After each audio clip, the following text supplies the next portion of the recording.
There are 8 million people in Zambia. Like many Central African countries, life is hard and the economy is in turmoil. But Zambians have one thread that binds all their different tribes together.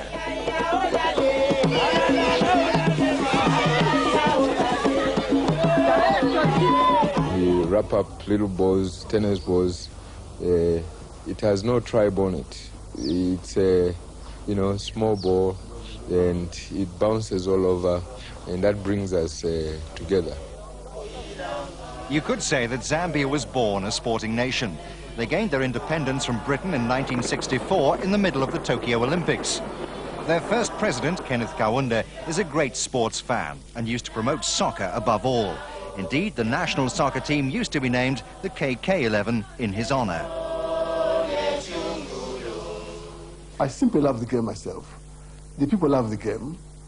When we are together at this Independence Stadium, as we call it, the unity of the nation is there. You can feel it. So it's really it's in the blood of almost every Zambian.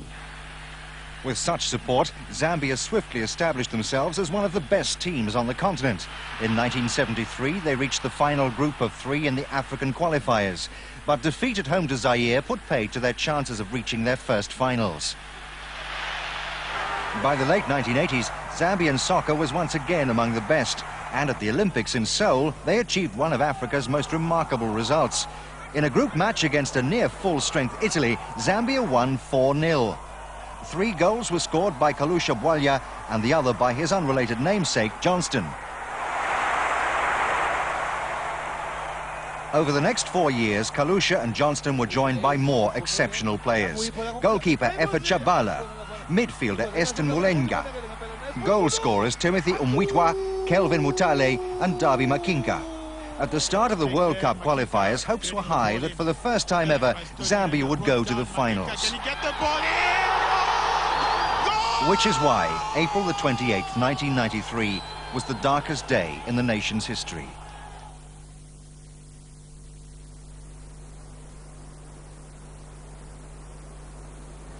I knew all those boys by name, first name. We had worked together for a long, long time. And it was just indescribable. Couldn't believe it at all.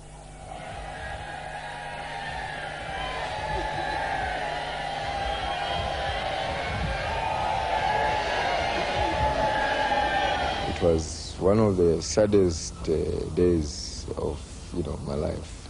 Because we lost all we had.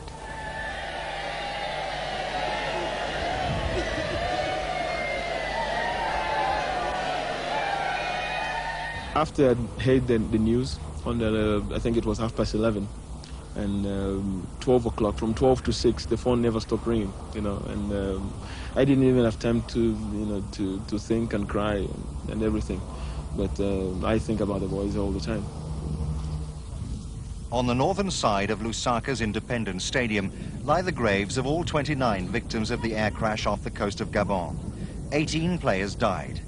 No country has ever had to deal with a bigger blow to its national game. Yet to the Zambians, there was no option but to continue. Their death would be meaningless if we gave up. We don't give up in Zambia. They themselves, if it were possible to say, boys, how is it? They'll say, go. We have to go. We'll go on.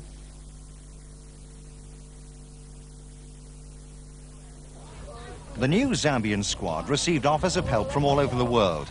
Denmark offered training facilities and the expertise of Roald Poulsen to assist coach Freddie Mwila.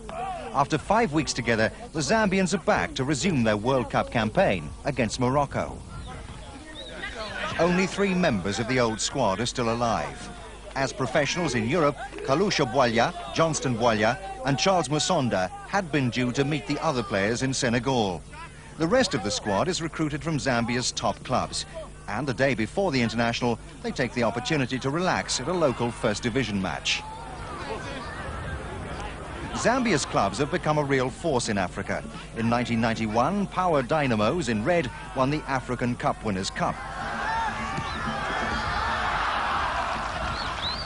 But the crash struck a grievous blow to domestic football in Zambia. Dynamos alone lost 5 players.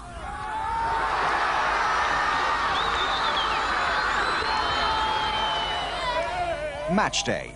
The Independence Stadium can only hold 35,000 people, and the fans gather over 8 hours before kick-off. Inside the stadium, there's a desperate hope that the new team can beat Morocco and perhaps go on to qualify for the World Cup. President Chiluba is there to see if a miracle can be achieved. The new Zambians come out, led by captain Kalusha Bwalya. Kalusha, who plays for PSV Eindhoven in Holland, is the best player ever produced by Zambia. The only Zambian ever nominated African Footballer of the Year. And it's to him that the inexperienced players look for leadership. But in addition to leadership, Zambia also need luck, and that is slower in arriving. Defender Linos Makwasa is knocked out after only 90 seconds, and the team need to reshuffle. Then, fate again favours the Moroccans.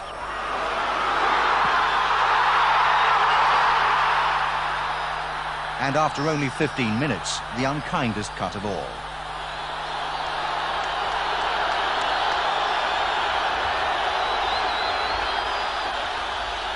Rashid Daoudi puts the Moroccans in front, and a stern test of the young Zambian skill and character lies ahead.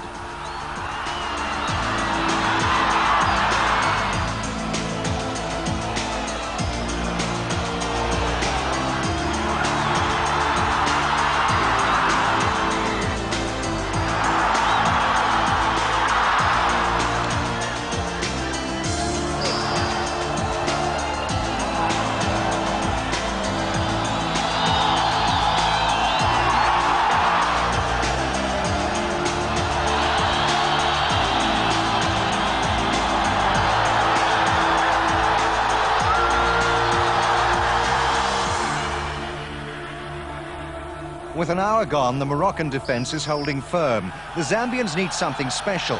A free kick is awarded outside the area, and the responsibility falls to the captain.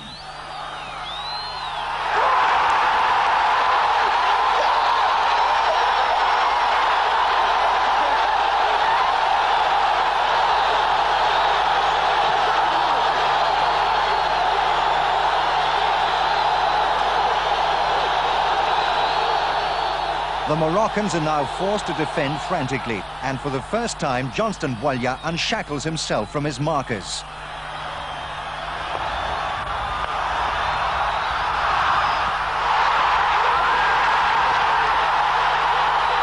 Ten weeks ago, Zambian soccer was shattered by the worst blow imaginable. Now they are 3 matches away from a true sporting miracle, World Cup qualification. The Zambian team is gone, but you know, the Zambia, another team is back, you know, so yeah. I hope that we can go all the way. One land and one nation is our flag. Dignity and peace is Zambia's flag. Like a noble eagle in its flight. Zambia, raise to thee, O one, long and free. Ready to ready, let us get down.